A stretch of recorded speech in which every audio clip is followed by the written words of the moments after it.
We have our last video session. It is on MIGS, and though it is a short surgery, I think it requires a great lot of skill. So we have Dr. Sahiban Sethi from Delhi, and she will be taking up from here. Thank you so much, Dr. Rashi, and I'm really thankful to Jharkhand Ophthalmic Society for inviting me here. So today what we're going to witness over here is something unique. It's called minimally invasive glaucoma surgery. Now, up until now, the only surgeries that we were familiar about in glaucoma were trabs and tubes. And these, as much as we may deny, are invasive surgeries, and not everyone, not all glaucoma patients need it. So now with the advent of minimally invasive glaucoma surgery, which has been around for, let's say, not longer than 3 to 4 years, we have an option which is completely new, completely bleb free. It doesn't carry as many complication rates as trabs and tubes do. And there is also an option of intervening early on in the disease process. So even your ocular hypertensives, uncontrolled, even your mild to moderate glaucomas, all of these patients can benefit from MIGS. Now comes the question, if we are happy, if we have been happy for the past 50, 60 years just doing trabs and tubes for our glaucoma patients, why learn MIGS in the first place? So the answer to this would be that, for 50 years we've been redirecting aqueous to the subconjunctival space, when we know that in primary open angle glaucoma the problem lies in the level of the trabecular meshwork, right? So because of the obstruction of the trabecular meshwork, there is hindrance of aqueous outflow and increase in eye pressure. So what MIGS does is that it targets this obstructed or defective trabecular meshwork, so that there is a direct access of the aqueous from the anterior chamber into the Schlemm's canal, thus restoring the natural physiological outflow of aqueous. So now let's give a very short profile of this patient. This patient is a 50-year-old patient, one-eyed, and he is phakic. He's got a clear lens, so cataract extraction wasn't necessary. But he had allergies to his anti-glaucoma medications, and he had a mild glaucoma. So now when I say mild glaucoma, I mean mean deviation less than 6 decibels on visual fields. So in such a case, doing a one-eyed patient with a mild glaucoma, he's got just allergy to anti-glaucoma medications, but he's controlled on anti-glaucoma medications. Would you justify doing a trab in this patient? So ideally not. Now that we have this new technique, why not save him from the high complication rate, high failure rate of trabs and tubes that carry along with them? So preoperatively, this patient has received pilocarpine to constrict the pupil, because we are going to be working in the angle area, and we want the phakic eye to not be, the lens to not be damaged. So initially the patient is lying coaxial.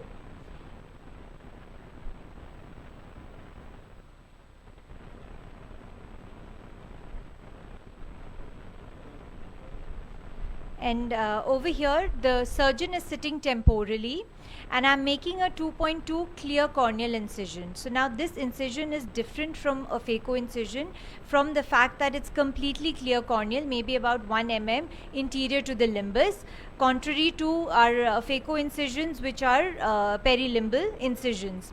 Now a high molecular weight sodium hyaluronate, 1.8% is being injected. You can see how viscous it is. It is almost semi-solid, so it doesn't flow out.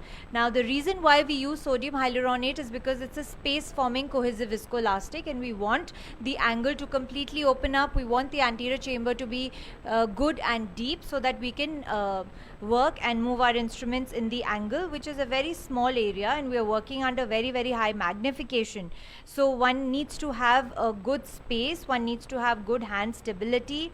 And right now what's actually going on is positioning of the patient for the MIGS procedure. So you'll see maximum of the time is taken for this, because the positioning is also different. Now we have been comfortable so far only working with coaxial microscopes. With MIGS, how it is different is that the microscope is inclined 35 to 45 degrees away from you, and the patient's head is also not completely supine. He is tilted his neck 35 to 45 degrees away from you. So that is the kind of alignment that we need to have to be able to see the angle. Over here we are targeting the nasal angle because that is where the maximum number of collector channels are there. So by opening the nasal angle, we are hoping that the outflow is maximum. I've placed a little bit of sodium hyaluronate on the cornea as a coupling agent, and now we are going to be attempting to see the angle by placing the gonio prism on it.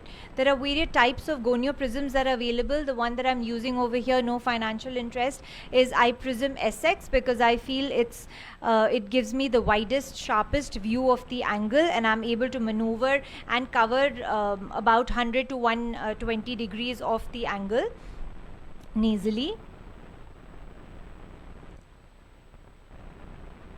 I don't think the full video is here though. Okay, so I think I cannot stress enough how much a good visualization is of paramount importance for a mixed procedure, because once you have a good visualization, once you're familiar with your angle structures, the surgery is just 5 minutes and anyone can pick it up. So over here, अच्छा 2 videos हैं, okay. So next लगा लीजिए. So when we put our gonio lens, what we want to see is an en-face view of the angle, which means that the trabecular meshwork, the Schlemm's canal and the root of the iris should be facing us. They should be distinct 3 structures, and something very similar to this. So one can see over here with my cursor, I can point this brown line is the trabecular meshwork. This is the scleral spur, which is a thin white line. I think the surgery is already started here. So what the procedure that I'm going to be doing over here is a Kahug dual blade excisional goniotomy, which means that I'm going to be stripping the trabecular meshwork in the nasal angle about 100 to 120 degrees so that the problem or the obstruction that lies in the trabecular meshwork is completely taken out, and there is direct access of aqueous from the anterior chamber into the Schlemm's canal. So that's the idea behind this. Now we have about 5 types of mixed procedures that are available to us in India. This is one of them. This is a Kahug dual blade. And what we are doing over here is going to one end of the nasal angle, piercing the trabecular meshwork, then flattening the blades so that the dual blades which are attached to the KDB glide over the trabecular meshwork and strip it in toto. A little bit of hyphema is a desirable end product because this hyphema comes from reflux blood from the Schlemm's canal, which is once the Schlemm's canal is deroofed by removing the TM, the blood has to come forward. So that is a desirable sign. So this is basically the area that we are going to be stripping.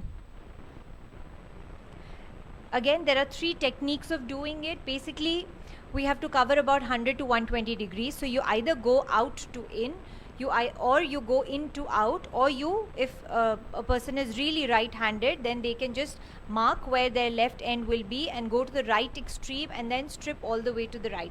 That's a procedure called mark and meet. So over here I've done an inside out technique, and at the end of the procedure, the trabecular meshwork strips are just hanging there. So there are 2 ways of removing them. They cannot be left because they can re-adhere and cause peripheral anterior synechiae. So these strips that you have excised have to be removed out of the anterior chamber also. They can be done by 2 methods. One is you either use a micro forceps, go grasp them and pick it out, which is what I did over here, or you can even aspirate it with your INA cannulas during viscoaspiration. So this is me, I think, attempting to remove them with an ILM forceps. So you can see the strip that I'm bringing out. This is a strip of the trabecular meshwork, and I'm going to be placing it over here to show. So that is the brown structure, which is the trabecular meshwork. It looks really tiny, but this is about 100, maybe 90 to 100 degrees of the Schlemm's canal, which has been deroofed. So that's pretty much the end of the procedure. It is straightforward, but it does bring about a good reduction in intraocular pressure for those early glaucomas who don't need aggressive surgeries and can benefit from this.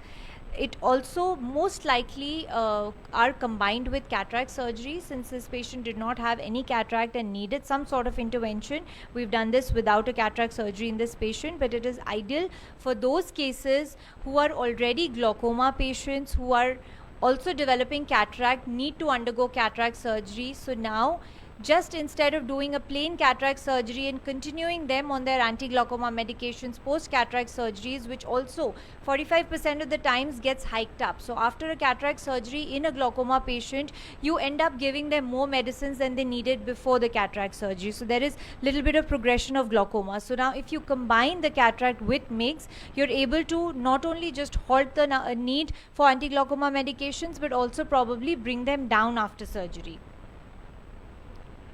So that was my time. Any questions? I'm open to this. I am running a MIGS program. I don't want to use this platform to tell the PGs, tell anyone who's interested in doing a MIGS training. I've been doing it in Gurgaon at my hospital, and it's a surgical hands-on training of about 10 cases. And believe me, it's not difficult to pick up, but yes, it does require an expert hand already.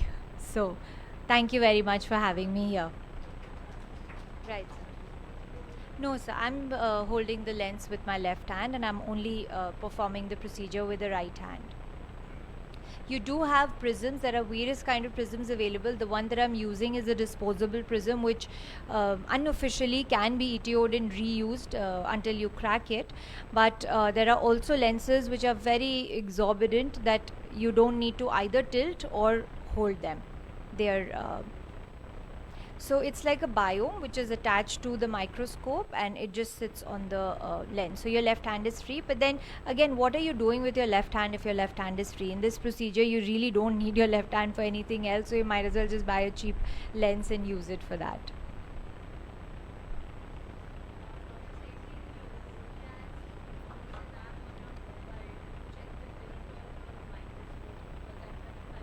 Right. So, like I said, this is not a coaxial microscope setting. It is when the microscope eyepiece is tilted away from you. So now, for knowing whether how much tilt there is an app called Measure. It's available on iPhones and even Android. So what you're supposed to do is, suppose your microscope is tilted, you just place your phone and tilt it along with the microscope, and it gives you the angulation that you have tilted it. And generally, like in my hospital, because I do MIGS routinely, I've made a mark on the microscope itself. So every time I rotate, when the two marks meet, I know it is 35 degrees. So this application is actually required only once if you're a regular user.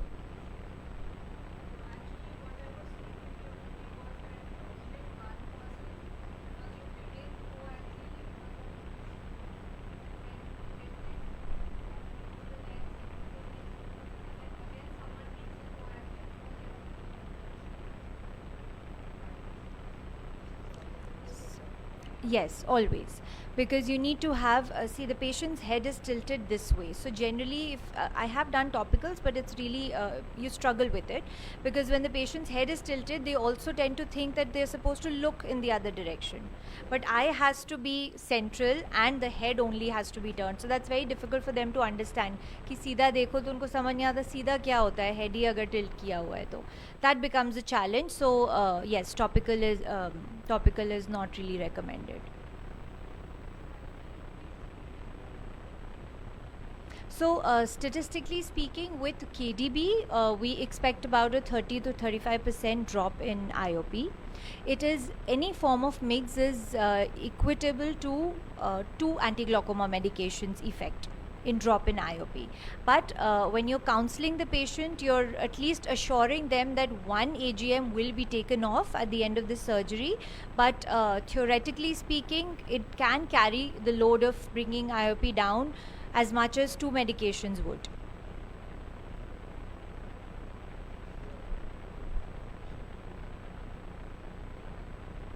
So again, so there are comparative studies.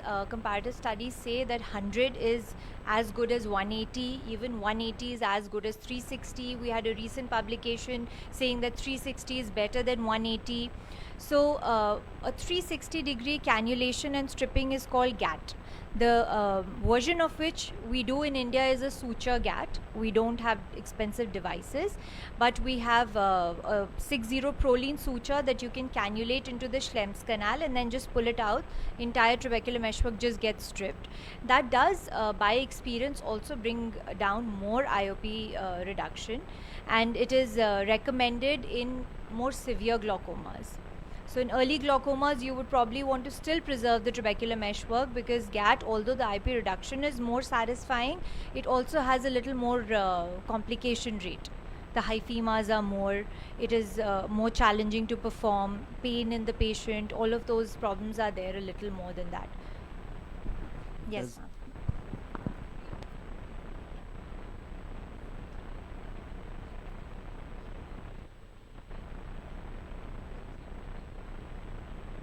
Yes. So my journey started with Bang. When she says Bang, it means bent ab internal needle goniotomy. This KDB blade is a sophisticated blade which the MRP for which is 55,000. So there is a cheaper version of this, which is a 27 gauge needle that you can just bend and do the same maneuver. Now the problem with Bang is that it doesn't have such a clean cut as this one is. That is more of a goniotomy. When I say goniotomy, it's basically just opening up the trabecular meshwork from somewhere in between. This is an in toto excision. That means it's carrying the entire strip and taking that entire thing out. So of course it's a cleaner cut, it's neater. The incidence of peripheral anterior synechiae post that is much less. With Bang also what happens is that when you have, like, okay, suppose this is your trabecular meshwork, you're cutting it through, these two leaflets also tend to fuse. So over time, now that we have about 3 years of follow-up, we feel that Bang patients don't do well in the long run. So KDB is a better bet. Absolutely.